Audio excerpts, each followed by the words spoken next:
Perkenalkan, nama saya Lutfika Istiqomah dari Prodi Pendidikan Guru Sekolah Dasar Universitas Nahdlatul Ulama Yogyakarta. Desa Adat Wairebo. Desa Adat Wairebo berada di barat daya Kota Ruteng, Kabupaten Manggarai, Nusa Tenggara Timur dengan ketinggian 1.100 meter di atas permukaan laut di Pegunungan Flores. Untuk sampai bisa ke lokasi memang tidak mudah karena letaknya yang di atas gunung. Perlu tenaga ekstra untuk melakukan perjalanan kaki selama kurang lebih 3-4 jam. Tergantung kondisi fisik karena trekking menuju Desa Wairebo mendaki sejauh 7 km. Rumah adat Desa Wairebo disebut Baruniang, terdiri dari 7 rumah adat berbentuk kerucut yang tersusun melingkar mengitari batu melingkar yang disebut kompang sebagai titik pusatnya. Kompang merupakan pusat aktivitas warga untuk mendekatkan dengan alam, leluhur, serta Tuhan. Baruniang berfungsi sebagai tempat tinggal keluarga. Masing-masing niang terdiri dari 6-8 keluarga.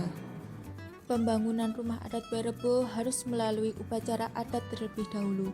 Persiapan pembangunannya membutuhkan waktu hingga setahun dan dibangun secara gotong royong oleh masyarakatnya. Bahan-bahan bangunannya diambil secukupnya dari hutan yang mengelilingi desa adat Wairebo.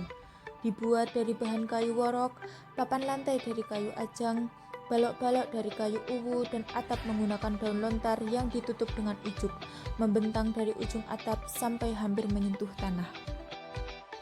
Arsitektur Baruniang mengandung filosofi dan kehidupan sosial masyarakat Wairebo.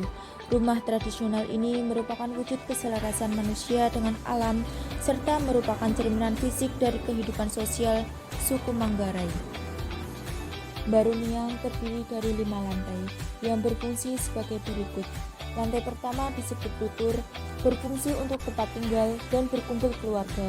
Dibagi menjadi 3 bagian, ruang terluar sebagai ruang keluarga, lalu ruang-ruang yang disekat dengan papan kayu sebagai kamar-kamar keluarga yang tinggal, dan dapur yang terletak di tengah lutur. Lantai 2 disebut logo, berfungsi untuk menyimpan bahan makanan dan barang sehari-hari. Lantai 3 disebut lentar, berfungsi untuk menyimpan benih tanaman untuk bercocok tanam. Lantai 4 disebut lemparia, berfungsi untuk tempat menyimpan cadangan makanan untuk paceklik atau saat gagal panen. Lantai 5 disebut hekang kode, berfungsi sebagai tempat sesajian untuk leluhur masyarakat. Saat mengunjungi, selain harus menjaga tata krama sebagai seorang pendatang, wisatawan juga harus menaati peraturan-peraturan adatnya. Di pintu masuk bertuliskan dilarang merokok, dilarang meludah di sembarang tempat, memakai alas kaki saat masuk rumah, menginjak batu-batu atau bangunan tertentu yang dianggap sakral. Neka Hemongkuni Agu Kalo adalah ungkapan yang menjadi nilai dalam norma kehidupan warga di Wairebo. Ungkapan itu mempunyai makna bahwa Wairebo sebagai tanah kelahiran, tanah pusaka, dan tanah tumpah darah yang tidak dapat dilupakan. Kampung Wairebo dipimpin oleh seorang tua tembong yang berperan sebagai kepala kampung, tertua adat, pimpinan upacara adat, bertanggung jawab atas ketujuh rumah adat, mengurus pembagian lahan untuk warga, dan sebagai pusat dan struktur lembaga adat. Tua tembung harus bijaksana, loyalitas, sikap solidaritas, dan yang paling penting untuk menjadi seorang tua tembung adalah mengenal, memahami, dan cinta terhadap adat istiadat dan budaya Manggarai, secara khusus adat istiadat dan budaya Wairebo, dan mampu untuk mempraktikannya. Tua Kilo merupakan pemimpin dalam satu keluarga. Pemimpin ini biasa diambil dari pria yang paling tua dalam keluarga tersebut.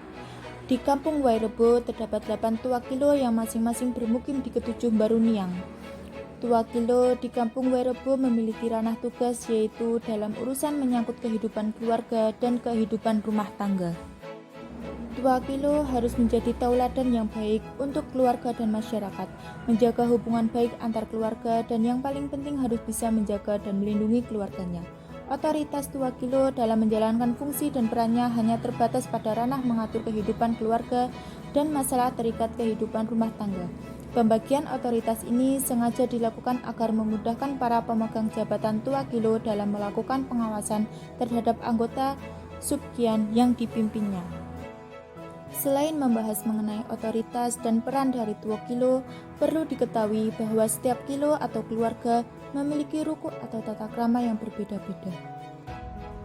Ruku setiap keluarga itu berbeda-beda, tergantung dari latar belakang keluarga mereka.